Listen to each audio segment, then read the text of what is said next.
Hey there, how you doing? Good evening, happy Easter. Tim Van Voorn, Lily Zau, Brandon Cruz. We appreciate you taking some time on your Sunday night to join us. We're going to talk about what's coming up in the world of sports, what has gone on in the world of sports. Here's our starting line. It's feeling rather drafty in here. The entire NFL operation will be focused on Green Bay this week. The Bucs cannot keep pace as the NBA playoffs get started. Does that doom them? Pat Murphy makes us say what, and the Brewers manager sees his team go on a nice run this week.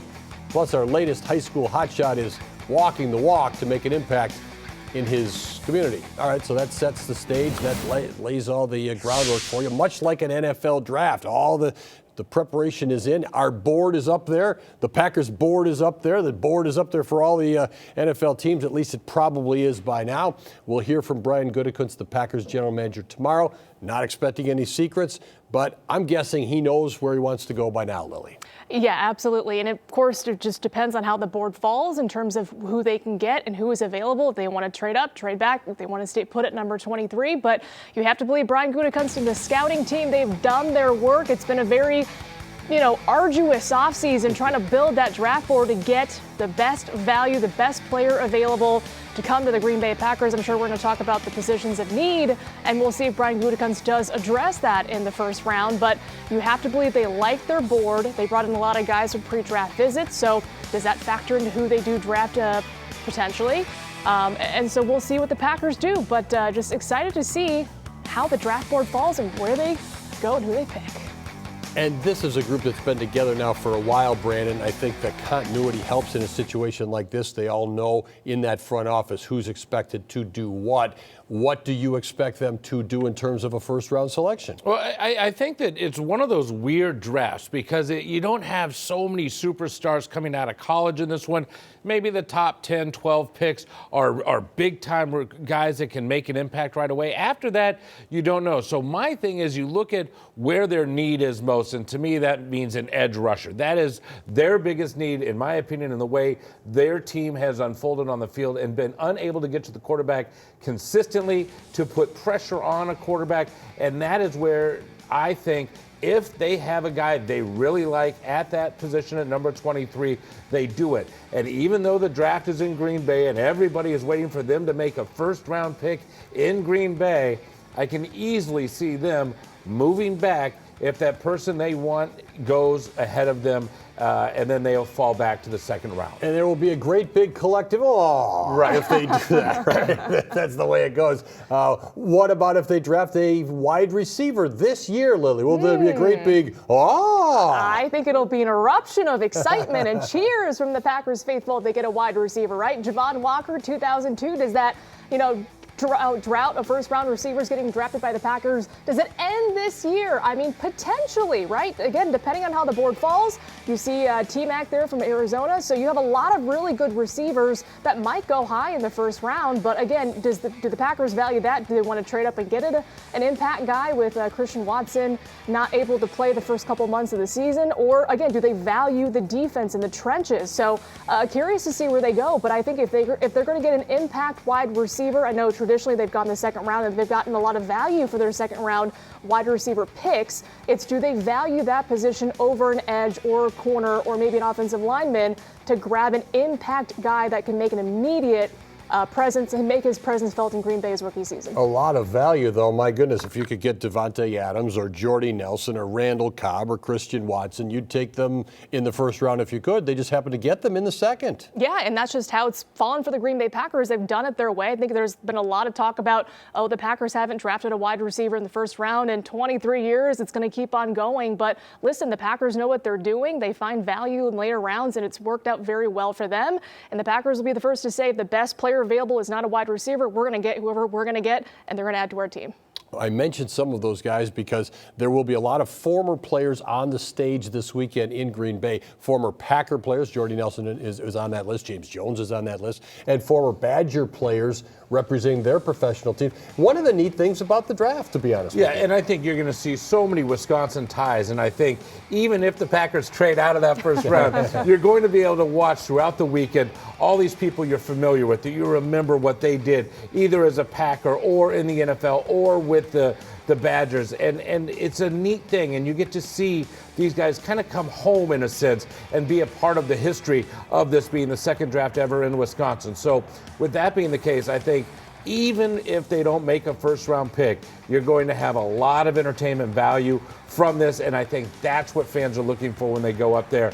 After the fact, they want their favorite player picked. You use the term entertainment value, Lily. This stage is being set. They're getting everything ready around Lambeau Field. How much of it is hardcore football? How much of it is just pure entertainment? I think it's got to be a combination of both. You see the map there for Titletown, Green Bay, what the draft layout will look like. Of course, Lambeau Field, right smack dab in the middle of everything. You have the draft stage, you have the Resch Center being a part of things, the Titletown district being a part of things, and being a part of the entertainment, the draft experience for fans. So I think it's really about putting on a good show, trying to accommodate the 200,000 plus people coming to Green Bay in 3 days, but of course also getting good value and making good picks for the Packers. So a lot of fun for fans to be had if they are in Wisconsin this week. The Packers try to hit on their choices here coming up this weekend. As we switch from the Packers to the Bucs, Kyle Kuzma didn't hit much in Game 1 at Indiana.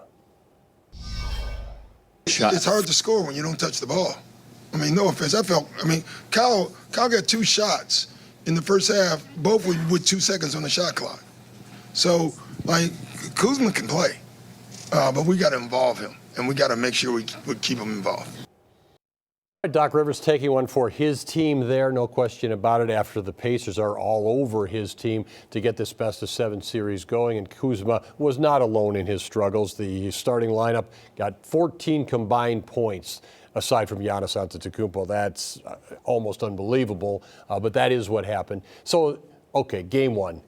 It's all over, right, Brandon? Yeah, it's done. I mean, they might as well just call it a series. No, I mean, we saw this happen last year. The Bucs won Game 1 and then ended up losing the series 4-2. And what happened in Game 1 this time is the Bucs offense, they just couldn't hit their shots, and they didn't move a lot.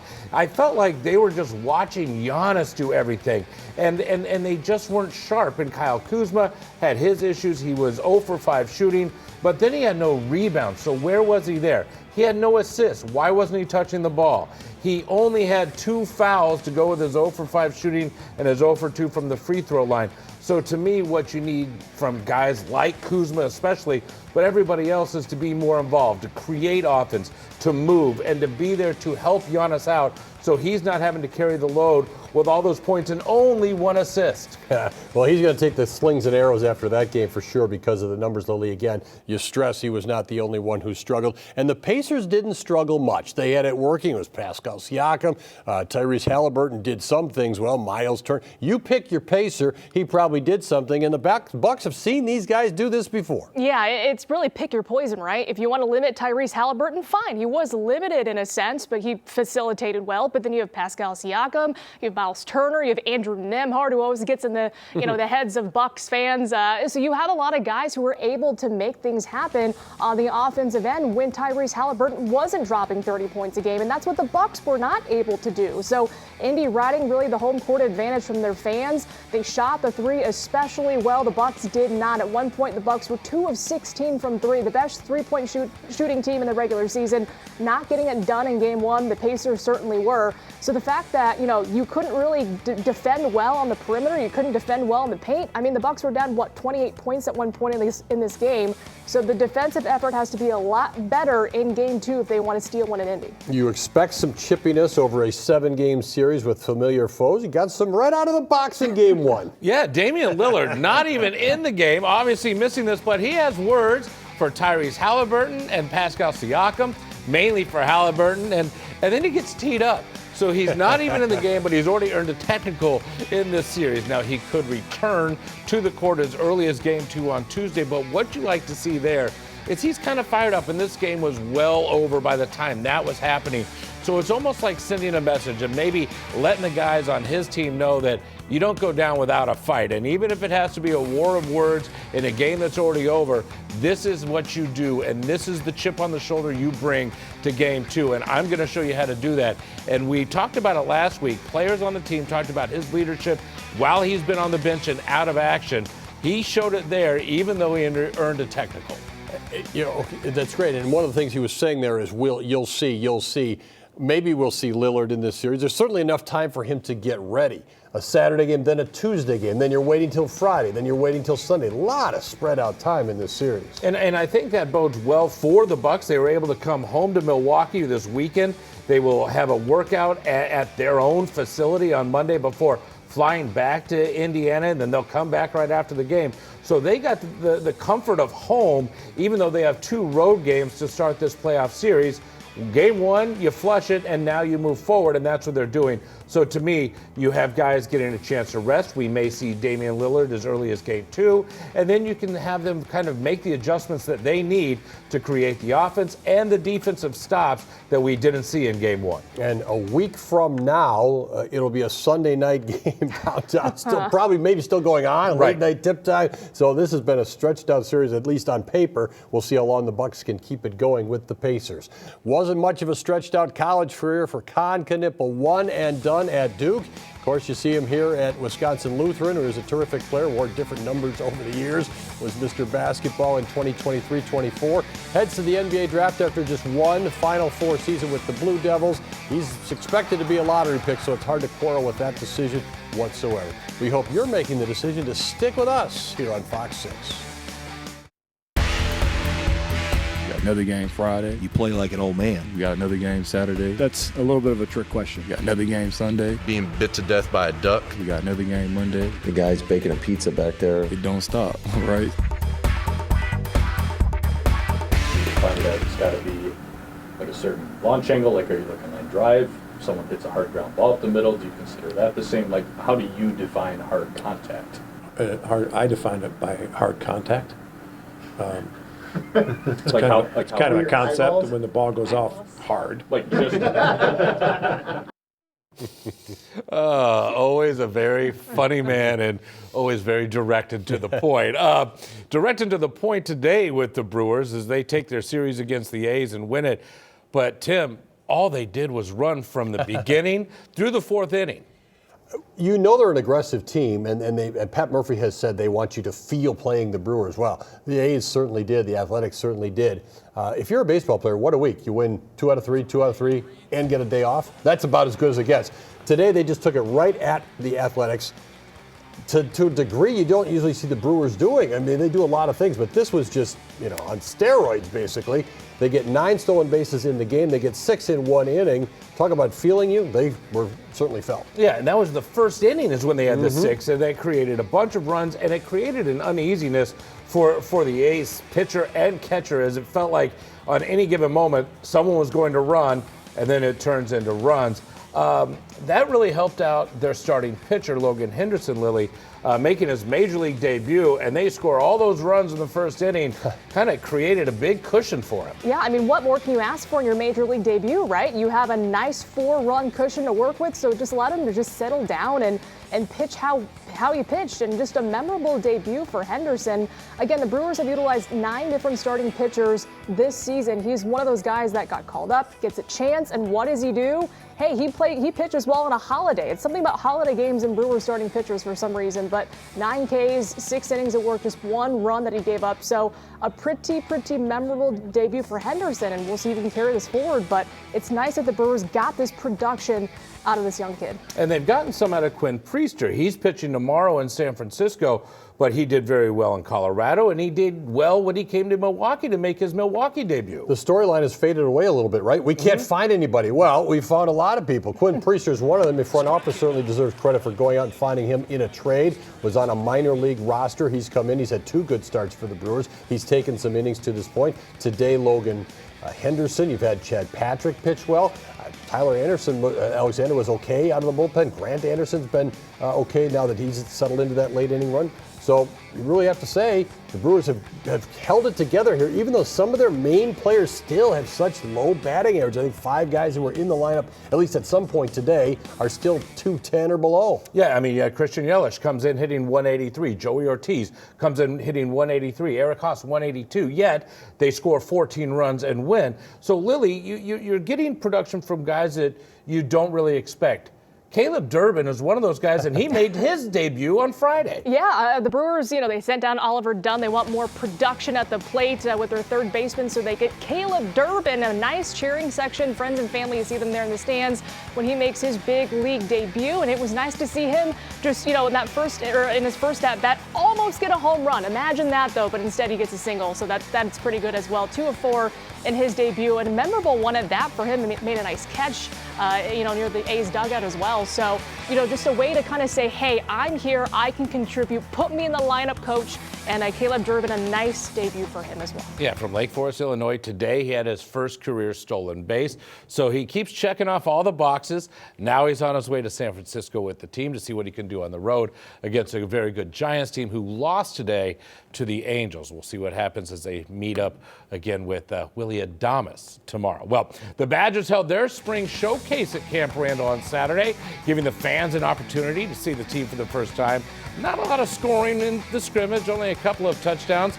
Much of the attention, of course, on the new quarterbacks, Billy Edwards and Danny O'Neal, and neither of them did throw a touchdown pass.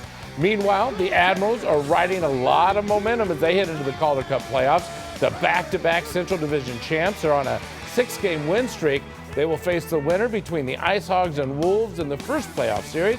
Then the Ads host Game 1 on May 1st. That'll be at Panther Arena. And we'll be right back with our high school hot shot. Welcome back. The impact of a local Boys and Girls Club helped save this athlete, and now his story is helping impact many others. Here's this week's Fox 6 High School Hot Shot. My name is Talib Young. I am a senior at Harborside Academy, and I'm a 3-sport athlete. I play football, wrestling, and track. People keep asking me, what's your favorite sport? I'm like, man, I don't know. I think it's wrestling. I have a lot of siblings. It's like 13 of us. My brothers did it, and my dad did it. So growing up, watching them wrestle and everything, it just gave me the extra motivation, the extra push, and I love the challenge. So I am hosting a 5v5 tournament, and just seeing everybody get out there and have that smile on their face, man, that just makes me want to keep going. Just being here makes me feel at home. Makes me feel like I can make a positive change. That's something I really want to do. The staff at the Boys and Girls Club, they want to award me with the Youth of the Year. We went up to Madison when they announced the winner, Talib Young. And I'm like, who? My mom was hitting me on my back, go, go, girl. So I was like, okay. I wanted to break down the tears. I was like, from winning this, I'm going to prove them that I'm going to help make a difference in this world. It kind of kicked in, I would say 5th grade. When I was in the hospital, I attempted suicide in 4th grade. What really made the ball crack was when we found out my mom had cancer. I didn't know what to do. I attempted suicide by lighting myself on fire. The next morning, when I seen all my family came in, as I said in my speech, the pain in their eyes, the pain in your family eyes pierced your haze. And man, I wanted to give them a big hug and tell them I'm sorry. You never know what the next person going through. So that's why you always want to be positive. You embody hope and encourage others to do the same. Became my mantra. My name is Talib Young. I am a senior at Harborside Academy, and I am the Boys and Girls Club Youth of the Year for the state of Wisconsin. And I'm this week Fox 6 High School Hot Shot. Well, what an inspirational story. Talib knows that the Boys and Girls Club will always be a part of his life, no matter where his story takes him. He also shares that his mom is doing well. He said in her honor, quote, "She is a strong woman and an even stronger mother, a true fighter." Some beautiful words. We'll be right back. You may have heard there's an NFL draft this week. Our coverage from Green Bay starts tomorrow. And the Bucs will see if they can even the series against the Pacers. Game 2 on Tuesday, then their series shifts back to Milwaukee on Friday and Sunday for games 3 and 4. And the Brewers are on a long road trip, 4 games against the mighty Giants before going to St. Louis. And they will see Willie Adames tomorrow when they play at Oracle Park. So a familiar face and then a very familiar foe in the Cardinals. So lots of juice for the Brewers with the Bucs going on and the NFL draft. Guess what? We'll be back here next Sunday night, and we may have a few things to talk about. Thanks for joining us tonight. Again, thanks for spending part of your Easter with us.